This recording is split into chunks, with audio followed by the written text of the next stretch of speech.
Olá, tudo bem? Bem-vindo ao meu canal. É uma alegria ter você por aqui compartilhando, meditando na palavra de Deus junto comigo. E aí eu quero já te pedir, você que tem acompanhado, você que tem gostado das ministrações, assina aí o meu canal, ativa os sininhos das notificações, compartilhe essa mensagem com seus amigos, amém? O tema da nossa reflexão hoje é: como você lida com as frustrações? É muito difícil lidar com frustrações. Só que no decorrer da nossa vida elas serão muitas. Muitas vezes os nossos planos, as nossas expectativas serão frustradas. Muitas vezes, em muitos momentos da nossa vida, nós teremos que lidar com elas. E aí, diante das frustrações da sua vida, diante dos desafios que a vida propõe para você, como é que você tem lidado?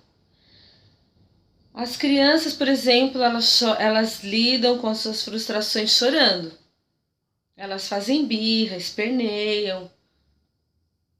Elas têm uma dificuldade enorme de lidar com o não. E nós, como cristãos, como adultos, como é que a gente tem lidado com os nãos da vida?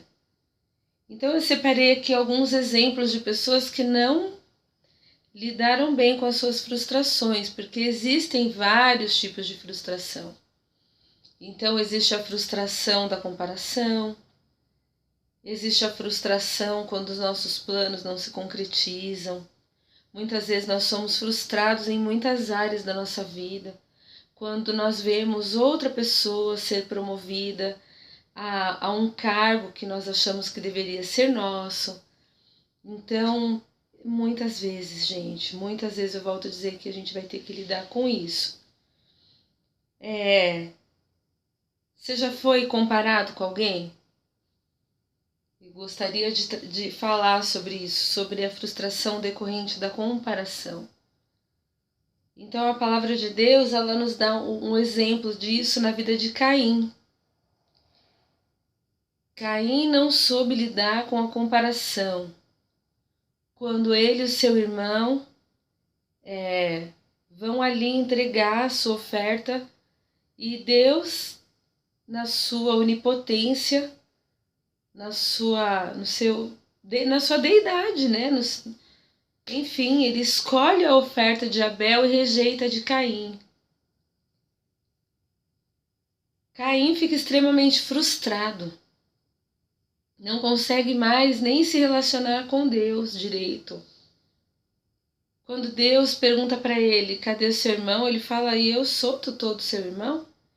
Mas do meu irmão, mas antes disso, quando Deus percebe ali a cara feia, né, de Caim, ele fala isso, essa história está em Gênesis capítulo 4, você pode pesquisar lá. Deus fala assim para ele, Caim, por que caiu o teu semblante? Por que você está assim, tristonho? Se você agir bem, não é certo que você será aceito? Mas se você não agir bem, o teu desejo já é contra ti, mas a ti cabe dominá-lo. Mas eu entendo nessa história que Caim não entendeu. Ele se coloca como se Deus estivesse dizendo que Abel era melhor do que ele. E Deus não disse que Abel era melhor pessoa do que Caim. Deus disse que a oferta de Abel foi melhor do que a de Caim. E que se Caim agisse bem, Deus também receberia a sua oferta. Mas diante da comparação, Caim decide acabar com o objeto da comparação, com aquilo que faz com que ele se sinta menos. Então ele mata o irmão, como se matando o irmão, então o problema está resolvido, eu não tenho mais que conviver, não vai ter mais ninguém para ser comparado comigo. O que foi um engano muito grande, porque isso só causou mais problemas. Ele teve que ser contado na história como o primeiro assassino, Deus, então, faz com que ele saia dali, ele vai ser peregrino na terra e uma pessoa sempre perseguida. Essa é a sentença, né, que vem sobre ele. Deus ainda coloca sobre ele um sinal para que ele fosse reconhecido. E olha que marca, a marca de um assassino, né?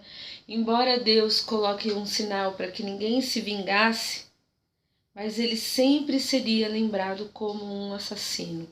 Então, essa atitude de Caim anula qualquer outra atitude boa que ele tenha tido até ali. Entende? Um outro tipo de frustração que eu quero colocar é das expectativas irreais. Muitas vezes na nossa vida nós vamos ter que lidar com expectativas irreais. Então você conhece uma pessoa e você idealiza um ser. Isso acontece muito nos relacionamentos amorosos. Em relação ao casamento, você idealiza uma pessoa. Tem uma mulher romântica, idealiza que ela vai casar com o último romântico da Terra, aquele homem que vai trazer para ela flores, bombons todos os dias. Só que não. E aí, quando as nossas expectativas não se concretizam, vem a depressão, vem a vontade de voltar atrás, vem a vontade de desistir daquele relacionamento. Então, um personagem que teve que lidar com as expectativas irreais foi Elias. Ele tinha uma expectativa que, quando ele orasse, o fogo caísse do céu, consumisse o holocausto e ele exterminasse os profetas de Baal, o povo ia se voltar para Deus, Acabe ia se converter, talvez até mesmo se separasse de Jezabel. Só que ele recebeu como recompensa, né, aos olhos dele, uma ameaça de morte. Então ele foge deprimido. Ele foge deprimido, ele vai se esconder debaixo de uma giesta, e ali ele vai ser consolado por Deus, e o Senhor o reintroduz na missão. Então o Senhor dá pão, dá água, brasas vivas perto da cabeça, ou seja, Deus sara sua mente, seus pensamentos, sua fome de justiça, sua sede pela presença de Deus, e fala para ele: vai para o deserto, caminha 40 dias ao lugar onde eu vou te enviar, né? Deus não falou caminha 40 dias, vai lá no lugar que eu tô te levando. E ele caminha 40 dias até chegar no monte, entra na caverna, e lá o Senhor o questiona: o que é que você tem, Elias? E ele é obrigado a lidar com as suas frustrações. Ele é obrigado a lidar como? Confessando: eu estou muito triste, Senhor, porque eu fiz tudo que estava ao meu alcance. Mas mataram os teus profetas, fizeram tudo ao contrário, e só eu sobrei. E ali, lidando com as suas frustrações, confessando para Deus a sua dor, o Senhor o restaura. Fala: não, você não está sozinho. Eu separei 7.000 joelhos fiéis. E volta, ainda tem obra. Volta lá, porque você ainda tem coisa para fazer. Bom, mas eu quero dizer de um homem que teve teve atitude diferente diante das frustrações, que é Paulo.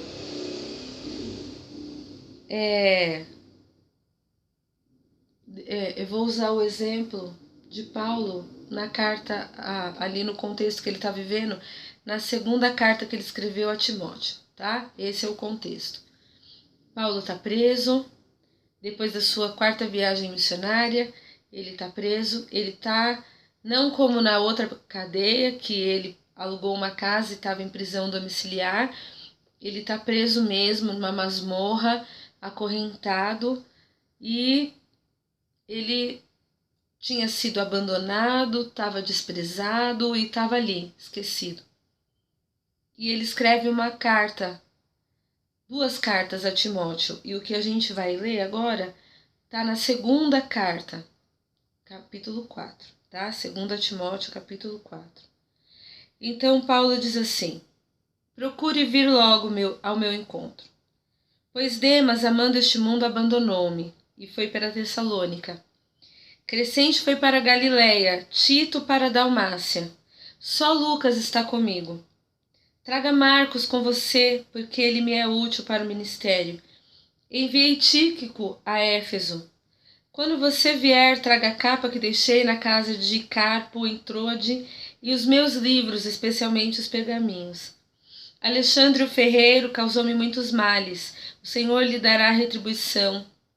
Previna-se contra ele, porque se opôs fortemente a nossas palavras.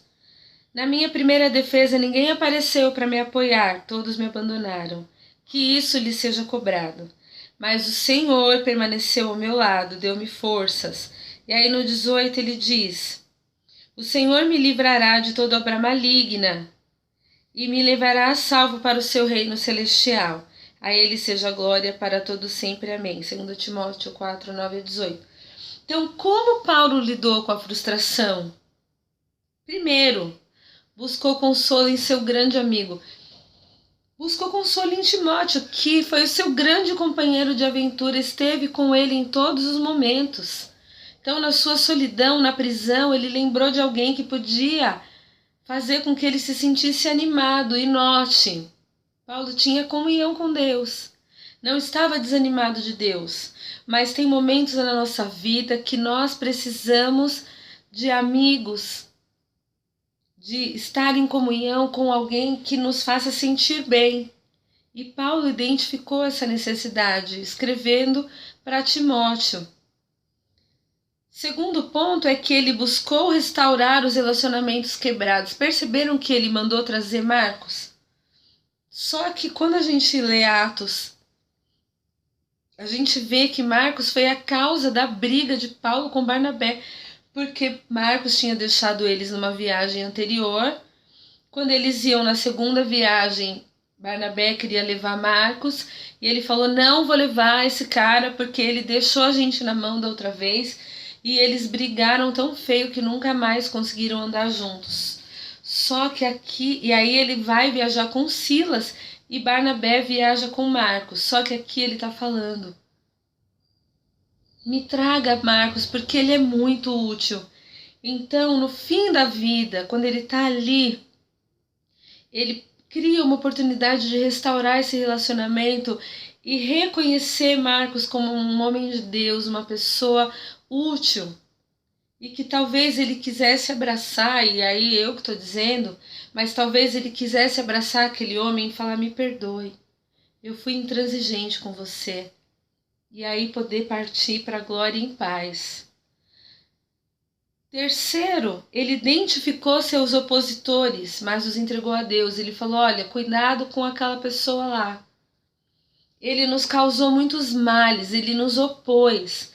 Ele, embora ele tenha advertido Timóteo em relação a essa vida, mas ao mesmo tempo ele entregou a Deus. Mas também está na mão de Deus, tá? O que ele fez está na mão de Deus, porque o julgar, a maneira como tratar alguém que nos feriu só cabe a Deus. O que nós podemos fazer é ficar vigilante, mas entregar nas mãos de Deus. A quarta coisa que Paulo fez, a quarta maneira de lidar com a frustração, foi ele desabafar sobre suas dores. Ele falou: olha, ninguém está comigo, ninguém ficou comigo, todo mundo foi embora. Então, você que está aí assistindo, acompanhando esse vídeo, a melhor maneira de você lidar com lidar com suas frustrações é tendo contato com elas interiormente, mas desabafando, colocando para fora. Note que Deus procurou Caim para que ele tivesse uma oportunidade de lidar com as frustrações. Note que Deus procurou Elias e fez ele confessar. E note que Paulo lida com suas frustrações colocando para fora, confessando, conversando com Timóteo, falando: eu tô sozinho, ninguém veio na minha defesa. Mas ele diz: traga-me os livros. Ou seja, ele preservou sua sanidade mental através da palavra, de boas leituras, de coisas que desviassem o seu foco do problema que ele estava enfrentando. E o último, manteve a sua confiança em Deus. Ele fala: mas Deus me livrou, Deus é bom, e o Senhor vai me levar em paz para o seu reino de luz. Aleluia! Guardou a fé, sabia que estava caminhando para a morte, mas guardou a fé. Então que hoje você olhe para aquilo que está te frustrando. Não tenha medo de lidar com isso, confesse, põe para fora, joga o lixo fora, joga as traças fora, as tralhas fora e tome posse da liberdade que só Jesus pode te proporcionar. Amém? Que o Senhor te abençoe, que você compartilhe esse vídeo, assine o sininho, dê aí o seu joinha e fique na paz do Senhor. Deus te abençoe. Amém.